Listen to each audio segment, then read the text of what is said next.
नमस्कार दोस्तों, मेरे यूट्यूब चैनल में आप लोग का स्वागत है। दोस्तों, ये बजाज कंपनी का कुकटॉप इंडक्शन है। ये ऑल बर्तन वाला नहीं है। इस पर केवल स्टील और लोहे का बर्तन काम करता है। मॉडल नंबर लिखा हुआ है, रेटिंग लिखा हुआ है, कितने वाट का है। अब चलिए इसमें हम बताते हैं प्रॉब्लम क्या है। तो इसमें प्रॉब्लम आप लोगों को दिखाते हैं। यहाँ सीरीज लैंप है, सीरीज बोर्ड है। इसमें जब सप्लाई देते हैं तो डिस्प्ले पर लाइट आता है और उसके बाद में बीप का आवाज़ आता है और उसके बाद कोई की बटन काम नहीं करता है। इसमें सप्लाई देते ही इसमें बीप का आवाज़ आता है, डिस्प्ले में लाइट भी जलता है, उसके बाद कोई की बटन काम नहीं करता है।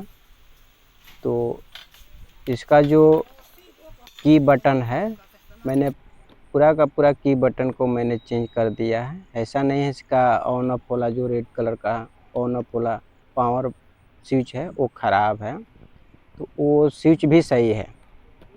लेकिन इसमें जब सप्लाई देते हैं तो केवल एक बार बीप का आवाज़ आता है और उसके बाद में कोई बटन काम नहीं करता है। इस पर बर्तन वगैरह रख कर भी चेक करके आप लोग को दिखा दिए हैं। तो दोस्तों, आप यदि इसके बारे में कुछ जानकारी लेना चाहते हैं, आप मेरे चैनल पर नए हैं, अभी तक मेरे चैनल को आप सब्सक्राइब नहीं किए हैं, तो आप मेरे चैनल को सब्सक्राइब जरूर कर देना, लाइक कर देना। चलिए आज इंडक्शन को हम रिपेयर करेंगे। इसका जो भी प्रॉब्लम है, इसका ये जो है पैनल बोर्ड से है। ये मदर बोर्ड से नहीं है। इसका जो मेन बोर्ड है इससे प्रॉब्लम नहीं है। इसका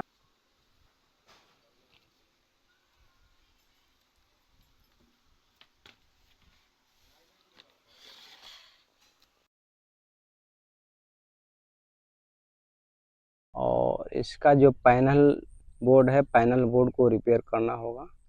तो इसमें हम सबसे पहले आप लोगों को बताएंगे, टोटल स्विच को चेक कर लेंगे और चेक करने के बाद में हम इसमें शॉर्ट भी चेक करना है। कोई बटन यदि शॉर्ट हो उससे भी प्रॉब्लम हो सकता है। तो यहाँ पर देख रहे हैं पावर बटन है। यहाँ डीसी टेस्टर के दोनों जो माइक्रो स्विच है दोनों पॉइंट पर रखकर और स्विच को ऑन ऑफ कर रहे हैं तो टेस्टर जो है जल रहा है। तो समझिए कि आपका काम जो है स्विच सही काम कर रहा है। और उसके बाद में इसमें जितना सारा बटन लगा हुआ है, माइक्रो स्विच लगा हुआ है, सारे स्विच को हम शॉर्ट चेक करेंगे। चलिए पहले शॉर्ट चेक कर लेते हैं। शॉर्ट का मतलब कि डायरेक्ट जब हम रखेंगे डीसी टेस्टर तो डायरेक्ट डीसी टेस्टर जलना चाहिए। यदि जल रहा है तो समझिए कि वो स्विच जो है शॉर्ट है। नमी वगैरह की वजह से क्या होता है कि शॉर्ट हो जाता है। तो पहले स्विच को शॉर्टिंग चेक कर लेंगे, कोई स्विच इसमें शॉर्ट है कि नहीं है। उसके बाद में हम बारी बारी से स्विच को दाब कर प्रेस करके चेक कर लेंगे स्विच काम कर रहा है कि नहीं कर रहा है। तो यहाँ पर देख रहे हैं जब दाब रहे हैं तो डीसी टेस्टर जल रहा है। उसी तरह से एक एक स्विच को हम चेक कर लेंगे बारी बारी से। देख रहे हैं ये भी काम कर रहा है। इसको भी उसी तरह से चेक कर लेंगे। इसमें जितना सारा स्विच लगा हुआ सारे स्विच को इसी तरह से दाब कर चेक कर लेना है।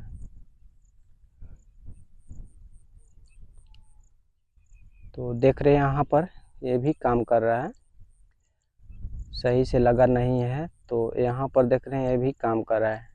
डीसी टेस्टर जो है जल रहा है। डीसी टेस्टर का दोनों लीड को स्विच के दोनों पॉइंट पर रखेंगे और स्विच को प्रेस करेंगे, दाबेंगे तो डीसी टेस्टर जो है जल जाना चाहिए। तो समझिए कि आपका जो स्विच है काम कर रहा है।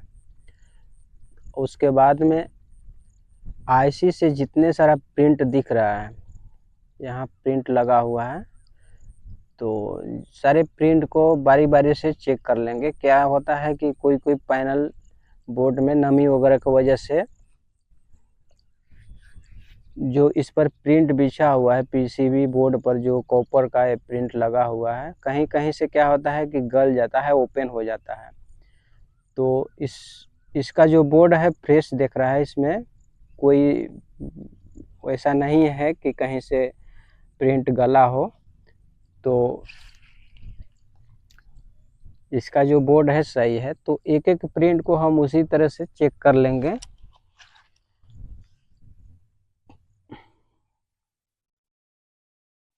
देख रहे यहाँ तक आ रहा है।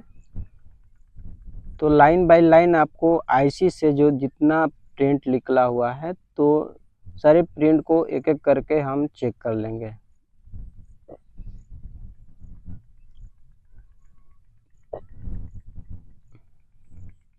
यहाँ से यहाँ पर आ रहा है, उसके बाद यहाँ पर आ गया, उसके बाद यहाँ पर आ रहा है।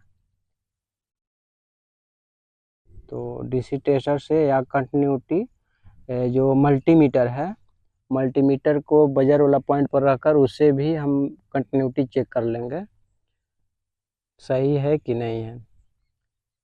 तो यहाँ से डीसी टेस्टर जो है कम पैसे में मिल जाता है। तो इसी तरह से डीसी टेस्टर की मदद से हम एक एक प्रिंट को चेक कर लेंगे।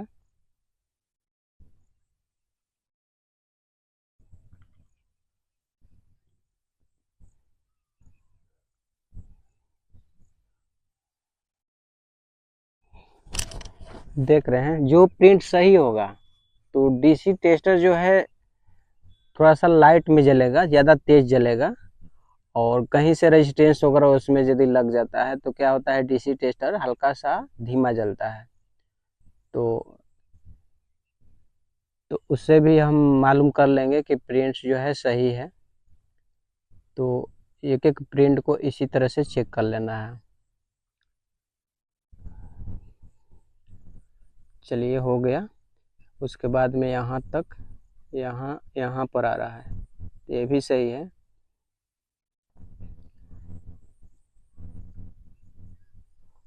तो सारा प्रिंट चेक करने के बाद में एक बार और चेक कर लेंगे, यदि सही बता रहा है तो ठीक है, नहीं बता रहा है तो इसको पेट्रोल से क्या करेंगे कि पूरा बोर्ड को हम पहले पेट्रोल से साफ़ कर लेंगे, या थिनर वगैरह से भी साफ़ कर सकते हैं। पेट्रोल से साफ़ करने के बाद में हम क्या करेंगे कि इसको धूप में रखने के लिए कुछ समय छोड़ देंगे, या आपके पास ब्लोअर मशीन है तो उससे भी आप पेट्रोल को अच्छी तरह से सुखा सकते हैं। तो यहाँ पर मेरे पास ब्लोअर मशीन है, चलिए ब्लोअर मशीन से हम इसको साफ़ कर लेते हैं, बोर्ड को अच्छी तरह से क्लीन कर लेते हैं।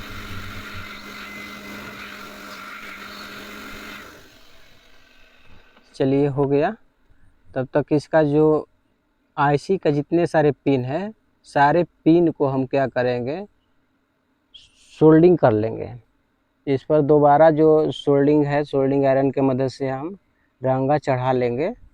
हो सकता है आईसी से भी प्रॉब्लम, ज़्यादातर आईसी से प्रॉब्लम होता है, या कहीं से प्रिंट कट जाता है उससे भी होता है। और स्विच यदि आपका पावर वाला स्विच जो है स्विच ख़राब होने की वजह से भी ऐसा प्रॉब्लम देखने को मिलता है। तो पावर स्विच ओके है, प्रिंट भी ओके है। अब चलिए आईसी के जितने सारे पिन है सारे पिन पर हम क्या करेंगे, फिर यहाँ पर मैंने एक साइड का टोटल पिन पर अच्छी तरह से सोल्डिंग कर दिया। और उसके बाद में ध्यान देना है कि आईसी के जितने सारे पिन हैं सारे पिन को अच्छी तरह से ध्यान देना है कि एक दो पिन वापस में शॉर्ट ना हो, माने कि दो पिन वापस में शॉर्ट नहीं होना चाहिए। तो शॉर्ट यदि हो तो उस पर जो रंगा है रंगा को हटा लेना है। तो यहाँ पर एक साइड का हो गया। अब चलिए इसके दूसरे साइड भी उसी तरह से हम क्या करेंगे सोल्डिंग आयरन के मदद से आईसी के जितने सारे पिन हैं सारे पिन पर हम रंगा दोबारा हम चढ़ा लेंगे।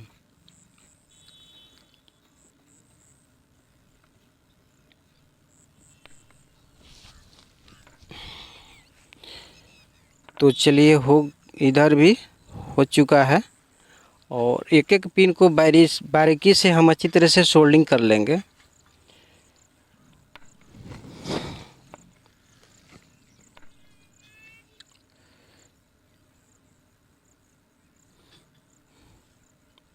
चलिए हो गया। सोल्डिंग करने के बाद में हम क्या करेंगे कि इसको पेट्रोल से साफ़ कर लेना है। साफ़ करने के बाद में इस आईसी को हीट करना है। यदि आपके पास हट गन है तो हट गन से हीट कर सकते हैं, या हट गन नहीं है तो सोल्डिंग आयरन को हम आईसी पर 2-4 मिनट के लिए हम रख देंगे तो आईसी थोड़ा सा हीट हो जाएगा। और उसके बाद में जो पैनल वायर है एक एक पॉइंट को एक एक लीड को हम अच्छी तरह से चेक कर लेंगे डीसी टेस्टर के मदद से। तो यहाँ पर एक एक वायर को चेक कर लेंगे। यदि डीसी टेस्टर जल रहा है तो समझिए कि वायर सही है। कोई भी एक पॉइंट पे एक वायर पर डीसी टेस्टर नहीं जलता है तो समझिए कि वो वायर ख़राब है। तो एक एक वायर को उसी तरह से हम क्या करेंगे कि चेक कर लेंगे। इसमें भी क्या होता है कि लीड जब लगाते हैं तो उसमें जंग वगैरह नमी वगैरह लगने की वजह से करंट पास नहीं होता है, तो उसके वजह से भी ऐसा प्रॉब्लम देखने को मिलता है। तो यहाँ पर एक एक वायर को हम उसी तरह से चेक कर लेंगे।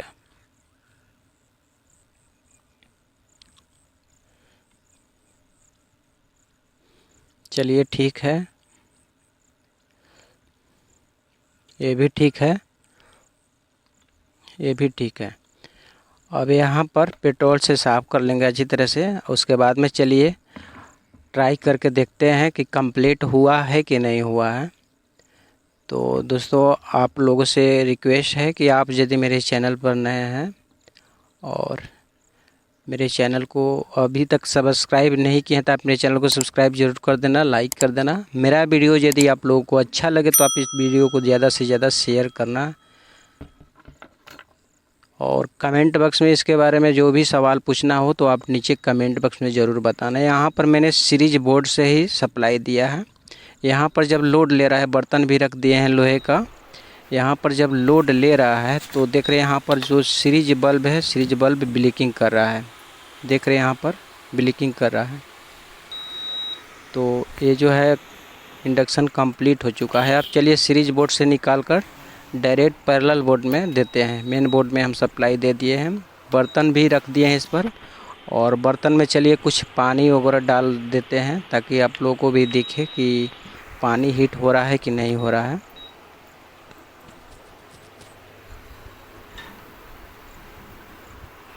तो इसमें देख रहे हैं थोड़ा सा पानी डाले हैं, हीट हुआ है। देख रहे हैं यहाँ पर बुलबुला छोड़ रहा है।